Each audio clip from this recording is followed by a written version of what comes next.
Welcome back to What Arty Noobs with General Disturbance. This is the IS-7. It's the Tier 10 Soviet heavy tank. It's located on the north spawn of Ghost Town, and it's under the command of Lunar Helluva of the UA clan. Let's see how he gets on in this one.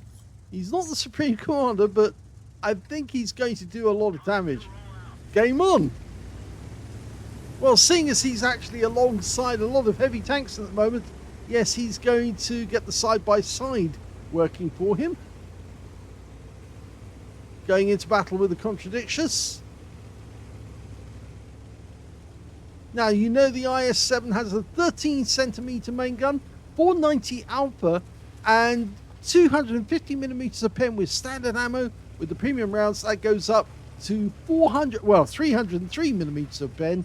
And with the HE rounds, it will be 640 alpha and 68mm of pen. Standard reload, 13.14 seconds. He's got 11... Oh, bounced around there. He's got 11.48. It does have a very nice curved roof. Now, the guy who actually had a hand in making the IS-2 also dreamt up the plans for the KV-4, had something to do with the production of the IS-7. It was Nikolai Fedorovich Sheshmurian, if I haven't butchered his name completely.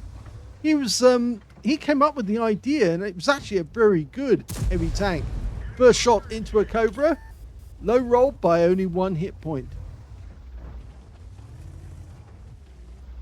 Yes, so he came up with the idea to this tank, and we bounced another round. I think you can see that those rounds are actually bouncing off this turret very nicely. And in fact, there's an enemy tanks out there, and they can probably see us. So he probably won't get that many more rounds before he might have to pull back. Yeah, the Cobra managed to avoid that shot. Now, it's great pity they didn't build it, because according to the engineers who actually put it together and tested it, they said it was actually a very good tank. The problem was they built so many IS-3s just after the war to show off the fact that they actually had some advanced tanks with pike noses, that they couldn't really justify the production of the IS-7 as well, and so it got shelved. It was also 70 tons in weight. And the Soviets knew that they couldn't build really heavy tanks, and nothing really more than 50 tons, because the bridges in Europe just wouldn't be able to withstand the tanks as they went over them. So it was a bit pointless them actually manufacturing these ones when they were so heavy. Well, the Contradictious is following us around like a lost puppy. And yet we've got, that was a tortoise. You see, that Contradictious almost got in the way there. That could have been very awkward, but he'll let the guy go ahead, but he doesn't want to. So we're trying to side scrape off this corner. Not a good idea, because there's an E-100 just across the way, and well, he could do a lot of damage to us. So he's pulled back. It's not a good position to be in. That's better. Yep, hello. Unfortunately, well, we blocked the shot from the E-100, and now the Contradictious is making a very bad decision there. Oh, and we blocked him a little when he was pulling back, but now he knows what it feels like. Okay, we're trying to get the weak spot, the viewing port over the top, or the... There you go, he got it. Just right. Didn't get a high roll, got a low roll, but the Chieftain's the next. Go for the lower plate. Yep, got it. But we did take a hit on the gun. But I think we can probably see... Yeah, it was actually an HE round. Or it looks like an HE round, but it's not actually. And the Chieftain, I think he's pulled away.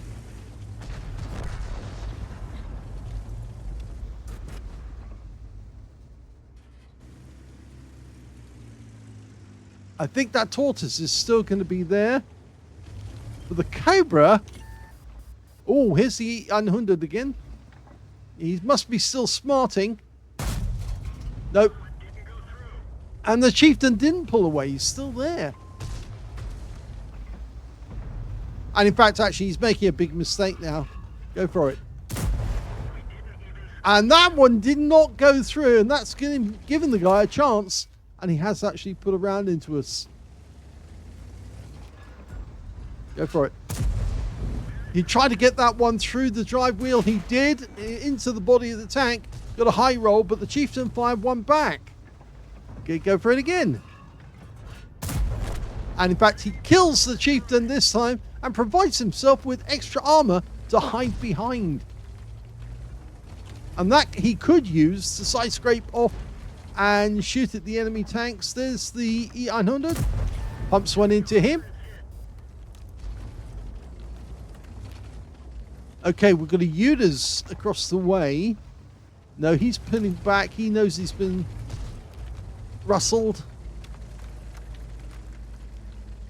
Side scrape out. E-100's not there.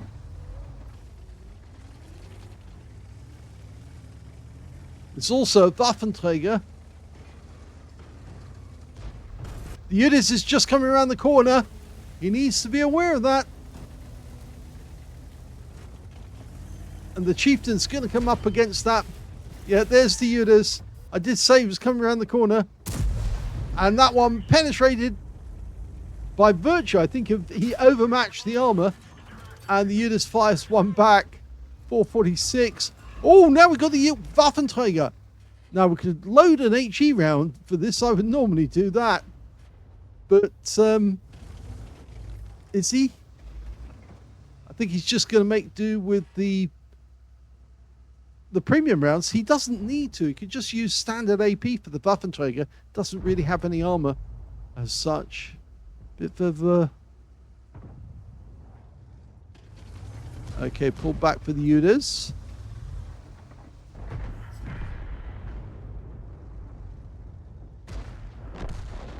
Oh, we lost the XM57 behind us. Got nobody up top. Okay, shot. Yes.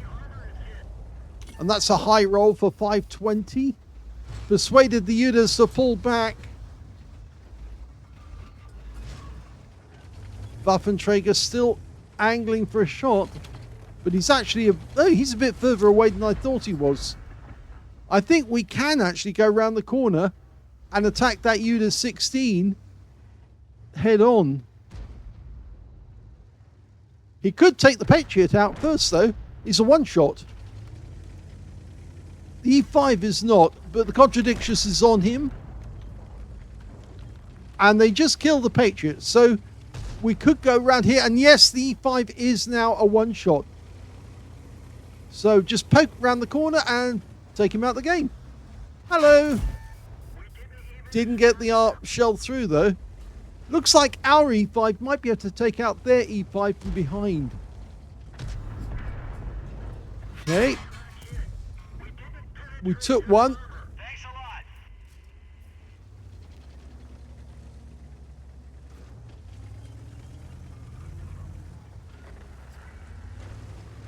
He's trying to reposition the armor so he can use it as a barrier.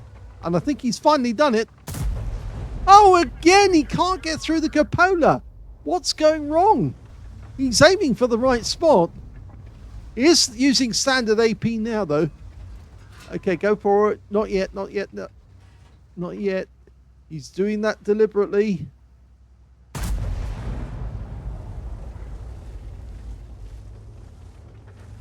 And he's gone. He has been taken out by our E5 from the opposite direction. And now we've got the E-100 this side. So it really does help us. Now he's using the rubble there and the Contradictious as extra armor. He's gone down. We pump one into the E-100. He's not quite a one-shot, but now we can use him and the Contradictious as extra armor.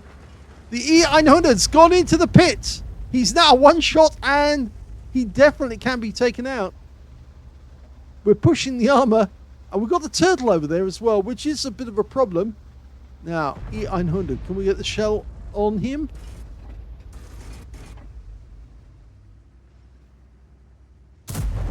And he does. Nicely done.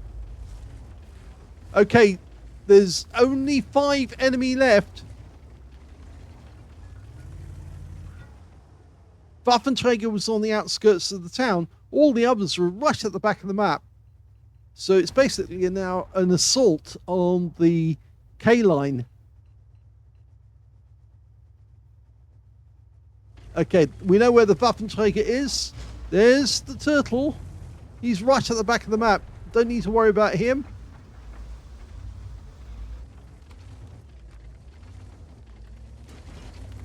I'm not sure why Luna is waiting here, actually. He knows the Waffenträger is at the back. We lost our Gorilla 15. That turtle is way, way back.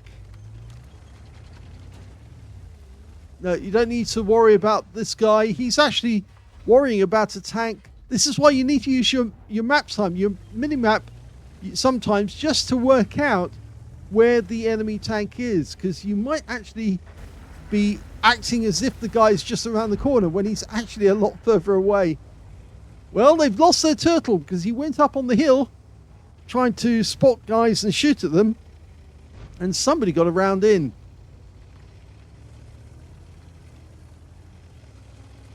I'm wondering if he's going to go off to the Waffenträger. The SU-130PM's up on the hill. Now remember, he's got a 13 centimeter. Now we can side scrape out and try and tempt him with a side shot. I wonder if he's up there. I'm pretty sure he would still be up there. In fact, he would be looking from a different direction. Now, I don't think he'd be looking there.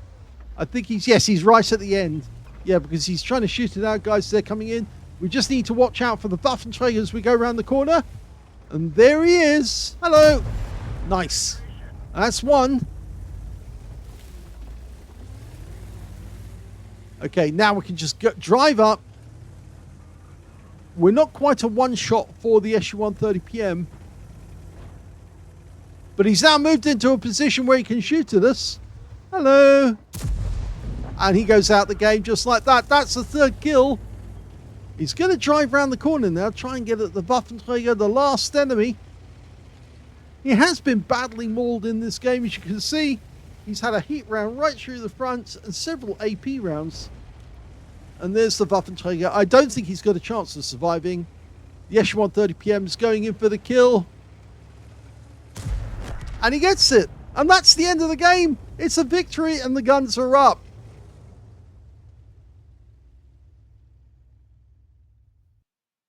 Here's the end of battle results for Luna Helluva in the IS-7.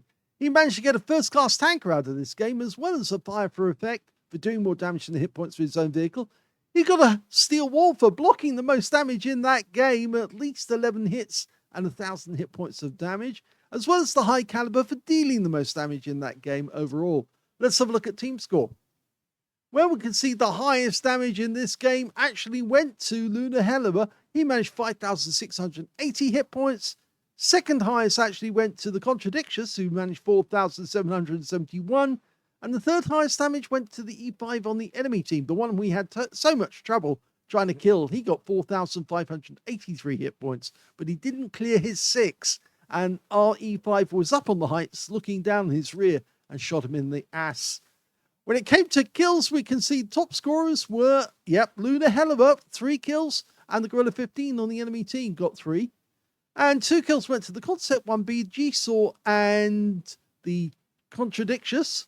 And on the enemy team, they didn't have any players with 2 kills at all, but they did have a large number of players with a single kill. And when it came to base XP, we can see that, yes, it was the Contradictious who did the best. 1,523 went to him, 1,107 went to Luna Helluva, and 1,035 went to G-Saw the tank. So 3 players managed to get over 1,000 base. He fired 22 rounds in the game, had 19 direct hits and 12 penetrations, so a few shells went astray. But he did get 5,680 hit points of damage, of which 351 were at more than 300 meters. That was the shot on the SU-130 PM. 11 hits for a C from the enemy, only 5 of which actually penetrated, 6 non-penetrations and 2,690 hit points of damage blocked by armor. 6 enemy vehicles were damaged, 3 were killed, and he got 141 hit points of spotting assist in the game. On a premium count, he actually made a profit of 28,842 credits. And again, yes, he did use a number of premium rounds, but he did switch to the standard rounds as well when it was necessary. And yet he did actually save credits when he did that. 7,475 experience points as well, including a payout of 3,322 for person wishes payout. So a very nice game again for Luna Helleber in the IS-7. He has sent in another replay, which we will get around to shortly as soon as I can find it. But yes, I will do that one. It's a different tank, not the IS-7. But yes, this concludes all the IS-7 replays we have just for the moment. I thought I'd do them all at once so you could see different techniques by different players. But it is a hell of a tank, actually. It's a very heavily armored tank. And it's a pity in the sense that they didn't actually manufacture it.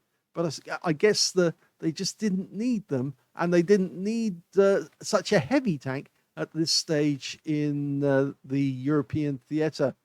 I hope you enjoyed that replay. If you did, please give it a like. And thank you for watching.